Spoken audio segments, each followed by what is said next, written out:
క్రీస్తునాథునియందు ప్రియ సహోదరి సహోదరులారా, సామాన్య 17వ ఆదివార ధ్యానాంశము. సువిశేషము మత్తయి సువార్త 13వ అధ్యాయము 44వ వచనం నుండి 52వ వచనం వరకు.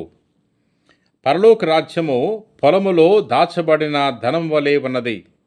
ఒకడు దానిని కనుగొని అచటనే దాచి ఉంచి సంతోషముతో వెళ్ళి తనకు ఉన్నదంతయు అమ్మి ఆ పొలమును కొనెను. ఇంకను పరలోక రాజ్యము ఆణిముత్యమును వెదుకు వర్తకుని వలె ఉన్నది. ఆ వర్తకుడు విలువైన ఒక ముత్యమును కనుగొని వెళ్ళి తనకు ఉన్నది అంతయు అమ్మి దానిని కొనెను. ఇంకను పరలోక రాజ్యము సముద్రములో వేయబడి అన్ని విధములైన చేపలను పట్టిన వలను పోలి ఉన్నది. ఆ వల నిండినప్పుడు దానిని ఒడ్డునకు లాగి అచట కూర్చుండి మంచి చేపలను బుట్టలో వేసి పనికిరాని వానిని పారవేయుదురు. అట్లనే అంత్యకాలమందును జరుగును. దూతలు బయలుదేరి దుష్టులను నీతిమంతుల నుండి వేరుపరిచి అగ్నిగుండములో పడద్రోయుదురు. అచట వారు ఏడ్చుచూ పండ్లు కొరుకుకొందురు. వీనన్నిటినీ మీరు గ్రహించితరా అని యేసు అడిగెను. అవును అని వారు సమాధానమిచ్చిరి. ఆయన పరలోక రాజ్యమునకు శిక్షణ పొందిన ప్రతి ధర్మశాస్త్ర బోధకుడు తన కోశాగారము నుండి నూతన పురాతన వస్తువులను వెలికి తెచ్చు ఇంటి యజమానుని పోలి ఉన్నాడు అని పలికెను.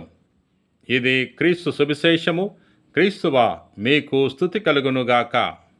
ఈరోజు యేసు ప్రభు దేవుని రాజ్యాన్ని 3 ఉపమానాల ద్వారా వివరిస్తున్నారు. మొదటి ఉపమానము పొలములో దాగు ఉన్న సంపద. రెండవ ఉపమానము ఆణిముత్యము. మూడవ ఉపమానము మంచి చేపలను చెడు చేపలను వేరు చేసే చేపల వల. ఈ 3 ఉపమానాలు ఒకే సత్యాన్ని బోధిస్తున్నాయి. దేవుని రాజ్యము కోసం అన్నింటినీ విడిచిపెట్టడానికి సిద్ధముగా ఉండాలి. చివరికి దేవుడు న్యాయమైన తీర్పు తీరుస్తాడు. మన జీవితంలో ఎన్నో విలువైన వస్తువులు ఉన్నాయి. డబ్బు, ఉద్యోగము, ఇల్లు, భూమి, పేరు ప్రఖ్యాతలు, కుటుంబము. కానీ యేసు అడుగుతున్నారు, వీనన్నిటికంటే నీకు దేవుడు ఎక్కువ విలువైనవాడా కాడా? ఒక మనిషి పొలములో దాగి ఉన్న నిధిని కనుగొన్నాడు. ఆ కాలంలో యుద్ధాలు జరిగినప్పుడు ప్రజలు తమ బంగారం, వెండి సంపదను పొలాల్లో దాచేవారు. ఒక రైతు పొలము దున్నుతుండగా నిధిని కనుగొన్నాడు. ఆ నిధి విలువ తెలిసిన వెంటనే అతడు వెళ్ళి తనకున్నదంతా అమ్మి ఆ పొలాన్ని కొనుగోలు చేశాడు. ఈ ఉపమానం మనకు ఏమి చెబుతుంది? దేవుని రాజ్యాన్ని కనుగొన్న వ్యక్తి జీవితమే మారిపోతుంది. జక్కయ్య పూర్తిగా మారిపోయాడు. మత్తయి తన పన్ను వసూలు చేసే ఉద్యోగాన్ని వదిలివేశాడు. పేతురు వలలను వదిలివేసి ప్రభుని అనుసరించాడు. పౌలు తన పాత జీవితాన్ని విడిచిపెట్టాడు. ఎందుకు? వారికి యేసు అనే గొప్ప నిధి దొరికింది కాబట్టి. మన జీవితంలో సంపద అంటే ఏమిటి? చాలామంది అంటూ ఉంటారు, నా నిధి నా బ్యాంకులో ఉన్న డబ్బులు, నా నిధి నా బిడలే, నా నిధి నా ఉద్యోగము. అవన్నీ మంచివే, కానీ యేసు తెలియచేస్తున్నారు, దేవుడు లేని సంపద చివరకు నశిస్తుంది. మన జీవితానికి అన్వయించుకుందాం. మనం ప్రతిరోజు ఎన్నో గంటలు డబ్బుల కోసం కష్టపడుతున్నాం. కానీ ప్రార్థనకు, దివ్య బలి పూజకు, బైబిల్ చదవటానికి, కుటుంబ ప్రార్థనకు సమయము కేటాయించలేకపోతున్నాం. అంటే మన నిధి ఎక్కడ ఉందో అక్కడే మన హృదయం ఉంది. ప్రియ సహోదరి సహోదరులారా, ఈనాటి 2వ ఉపమానమైన ఆణిముత్యము గురించి ధ్యానం చేసుకుందాం. వ్యాపారి ఎన్నో ముత్యాలను చూశాడు. కానీ ఒకరోజు అత్యంత విలువైన ముత్యము కనిపించింది. అతను అన్నిటినీ అమ్మి ఆ ఒక్క ముత్యాన్ని కొనుగోలు చేశాడు. ఇక్కడ యేసు చెప్పేది ఏమిటంటే, ప్రపంచంలో ఎన్నో ఆనందాలున్నాయి, కానీ నిజమైన ఆనందము ఒక్కటే, అది క్రీస్తులో జీవించటము. పునీత పౌలు గారు ఈ విధంగా తెలియజేస్తున్నాడు: క్రీస్తును పొందటం కోసం అన్నిటినీ నష్టముగా భావిస్తున్నాను. నేటి ప్రపంచంలో మనిషి సెల్ ఫోన్తో గంటలు గడుపుతున్నాడు. సోషల్ మీడియా కోసం సమయము గడుపుతున్నాడు. కానీ దేవునికి ఆదివారం పూజకు వెళ్ళటానికి సమయం లేదు. ఈరోజు యేసు ప్రభు అడుగుచున్నారు, నీ జీవితంలో ఆణిముత్యం అంటే ఏమిటి? ఒక యువకుడు చాలా డబ్బులు సంపాదించాడు, పెద్ద ఇల్లు నిర్మించాడు. కానీ కుటుంబంలో ప్రేమ లేదు, శాంతి లేదు. ఒకరోజు చర్చికి వచ్చాడు. అక్కడ యేసును కనుగొన్నాడు. అప్పుడు అన్నాడు, ఇప్పుడే నాకు నిజమైన సంపద దొరికింది అని. మూడవ ఉపమానమైన చేపల వల గురించి ధ్యానం చేసుకుందాం.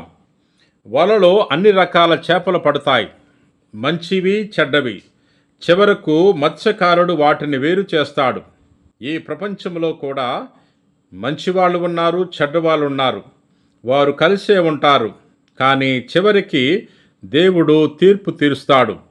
ఎవరు తప్పించుకోలేరు. ప్రియ సహోదరి సహోదరులారా, పశ్చాత్తాపడటానికి దేవుడు అవకాశం ఇస్తాడు.